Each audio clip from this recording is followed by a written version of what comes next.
जय हिंद, वंदे मातरम। दोस्तों बहुत बहुत स्वागत है आप सभी का न्यूज़ इंडिया में। और अभी तक आपने इस वीडियो को लाइक नहीं किया तो लाइक कर लीजिए, और चैनल पर नए हैं तो चैनल को सब्सक्राइब कर लीजिए, साथ में बेल आइकन भी प्रेस कर लीजिए और वीडियो को ज़्यादा से ज़्यादा शेयर कीजिए। तो चलिए दोस्तों, आप सभी को बता दें कि उत्तर प्रदेश में विधानसभा चुनाव अपने चरम पर है। आगामी 2 चरणों में सपा और भाजपा ही नहीं बल्कि मुख्यमंत्री योगी आदित्यनाथ और प्रधानमंत्री नरेंद्र मोदी की प्रतिष्ठा भी दांव पर होगी, जिसको लेकर दोनों ही दलों के बड़े नेताओं के बीच सियासी बयानबाजी का दौर शुरू हो गया है। इसी क्रम में चंदौली पहुंचे समाजवादी पार्टी के राष्ट्रीय महासचिव प्रोफेसर राम गोपाल ने बड़ा बयान दिया है।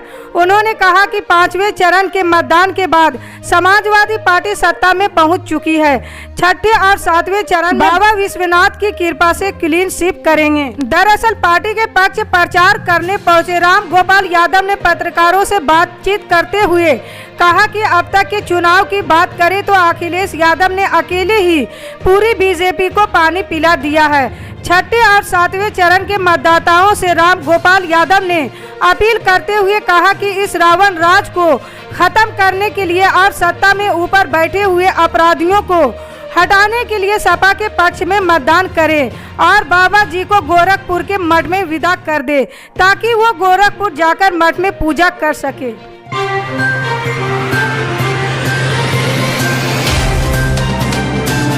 उत्तर प्रदेश विधानसभा चुनाव को लेकर राजनीतिक माहौल गरमाया हुआ है। प्रतापगढ़ के कुंडा में रविवार को 5वें चरण की वोटिंग के दौरान सपा प्रत्याशी गुलशन यादव के काफिले पर जानलेवा हमला हुआ था, मगर ये राजनीतिक लड़ाई अब सीधे सीधे राजा भैया और अखिलेश यादव के बीच आकर सार्वजनिक हो गई है। गुलशन राजा भैया के खिलाफ चुनाव लड़ रहे हैं। अखिलेश और राजा भैया दोनों ने एक दूसरे पर निशाना साधा है। सुबह राजा भैया ने कहा ना तो प्रदेश में सपा की सरकार बन रही है, ना ही अखिलेश यादव को सीएम बनने देंगे। वहीं अखिलेश यादव ने कहा शीशे तोड़ने से हौसले नहीं तोड़े जा सकते, कुंडा अब गुलशन से ही गुलशन होगा।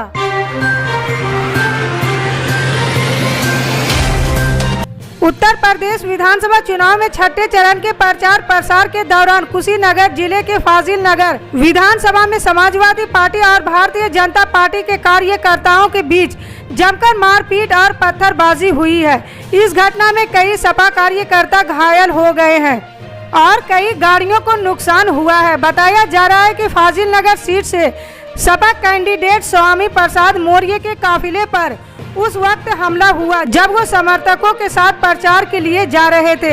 हालांकि जब सपा और भाजपा समर्थकों के बीच पत्थरबाजी और मारपीट हुई तब स्वामी प्रसाद मौर्य की गाड़ी आगे निकल चुकी थी। बता दें कि फाजिल नगर विधानसभा सीट से स्वामी प्रसाद मौर्य सपा के टिकट पर चुनाव लड़ रहे हैं। वहीं सुरेंद्र कुशवाहा को भाजपा ने उम्मीदवार बनाया है। दरअसल चुनाव प्रचार के अंतिम दिन यानी मंगलवार को जब खलवा पट्टी गांव में स्वामी प्रसाद मौर्य और भाजपा कैंडिडेट सुरेंद्र कुशवाहा अपने अपने काफिले के साथ प्रचार प्रसार कर रहे थे, तभी एक जगह दोनों काफिले का आमना सामना हुआ। इसके बाद दोनों के समर्थकों में किसी बात को लेकर विवाद हो गया और वे दोनों आपस में भिड़ गए। देखते ही देखते पथराव शुरू हो गया और कई गाड़ियां क्षतिग्रस्त हो गई। हालांकि घटना के वक्त स्वामी प्रसाद मौर्य मौजूद नहीं थे, क्योंकि उनकी गाड़ी काफी आगे निकल चुकी थी। इस हमले को लेकर स्वामी प्रसाद मौर्य भाजपा पर सुनियोजित तरीके से हमले का आरोप लगाया है।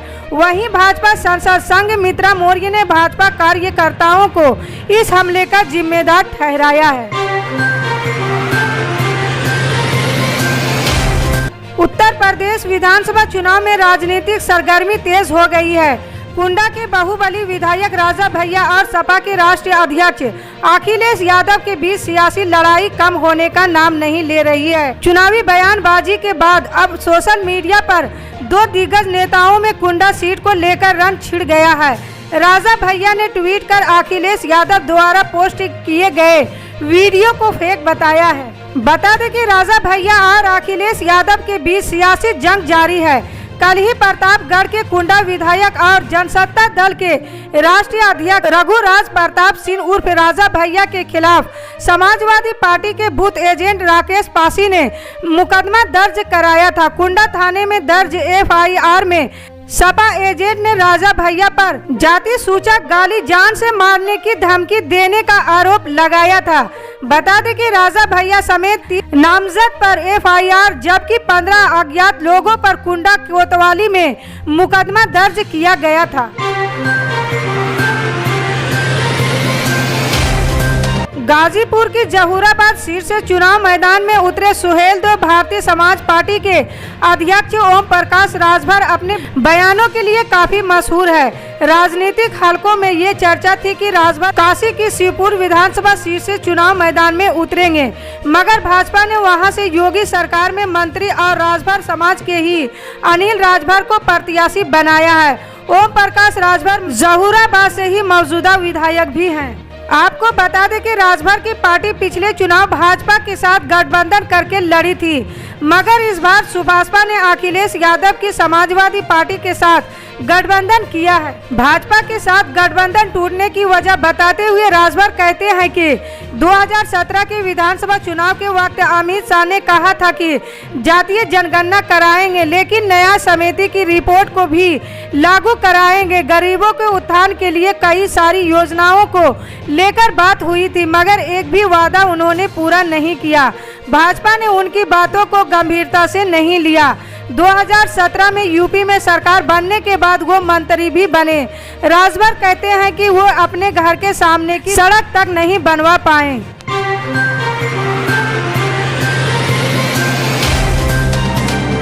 उत्तर प्रदेश विधानसभा चुनाव में इस बार युवा नेता और भीम आर्मी के प्रमुख चंद्रशेखर रावण गोरखपुर सदर सीट से सीएम योगी आदित्यनाथ के खिलाफ किस्मत आजमा रहे हैं। चुनाव से ठीक पहले अखिलेश यादव और चंद्रशेखर रावण के बीच सीटों के बंटवारे को लेकर बात बनते बनते रह गई। अच्छी खासी शोहरत हासिल कर चुके चंद्रशेखर हाथरस रेप पीड़िता के लिए आवाज उठाने वाले पहले व्यक्ति थे। चंद्रशेखर रावण के गोरखपुर में मैदान उतारने की वजह से जिले के चुनाव का रोमांच बढ़ गया है। सबसे बड़ी मुसीबत तो बसपा के लिए है और वो अपने वोट बैंक को सहेजने में जुट गई है। पेशे से वकील चंद्रशेखर युवा लड़कों की टोली के साथ क्षेत्र में घूम घूम कर अपने लिए वोट मांग रहे हैं।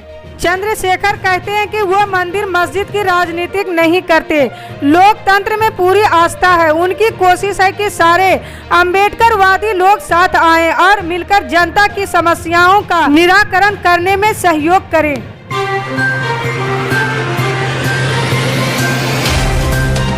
अम्बेडकर नगर में यूपी विधानसभा चुनाव के 6ठे चरण के तहत मतदान होना है। जानकार जिले की सभी सीटों पर त्रिकोणीय लड़ाई मान रहे हैं। उधर मतदाताओं की चुप्पी ने प्रत्याशियों की बेचैनी बढ़ा दी है। यहाँ का चुनाव बागियों के कारण भी दिलचस्प होता दिखाई दे रहा है। अपनी पार्टी छोड़ दूसरी पार्टी के टिकट पर चुनाव लड़ने वालों की संख्या अम्बेडकर नगर में बहुत है।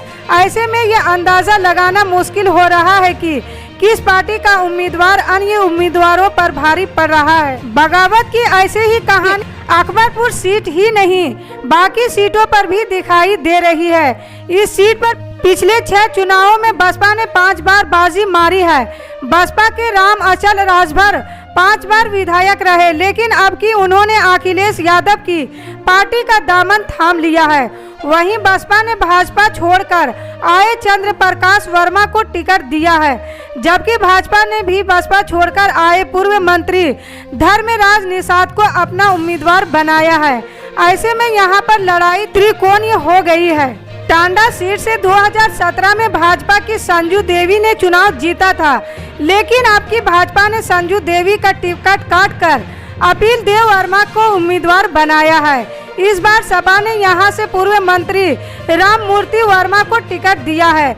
वहीं बसपा ने शबाना खातून को मैदान में उतारा है। मुस्लिम बहुल सीट होने के कारण यहां भी मुकाबला बहुत दिलचस्प हो गया है। उत्तर प्रदेश के चुनावी रण में कांग्रेस अपनी तरफ से पूरी ताकत झोंक रही है। कांग्रेस महासचिव प्रियंका गांधी वाड्रा ने समाजवादी पार्टी और बहुजन समाज पार्टी पर सत्तारूढ़ भारतीय जनता पार्टी से अंदर खाने समझौता करने का आरोप लगाते हुए मंगलवार को कहा कि अपने खिलाफ जांच के डर से इन दोनों दलों ने पिछले 5 वर्षों के दौरान भाजपा सरकार के अत्याचारों के खिलाफ आवाज नहीं उठाई है। कांग्रेस महासचिव प्रियंका ने कहा, सपा और बसपा ने सरकार की नीतियों के खिलाफ पिछले सालों में कुछ किया ही नहीं है। उन्हें डर है कि एक जांच हो जाएगी, कोई एजेंसी पीछे लग जाएगी तो चुप हो जाएंगे, दुबक जाएंगे अपने कमरों में। उन्होंने कहा कि दुनिया में ऐसी कोई जंग नहीं है जो बिना लड़े जीती गई हो। यहाँ तो ये राजनीतिक दल आपस में लड़ ही नहीं रहे हैं। इसी तरह की पल पल की अपडेट जानने के लिए जुड़े रहें हमारे न्यूज़ इंडिया के साथ। मिलते हैं अगली बड़ी खबर में, तब तक के लिए जय हिंद।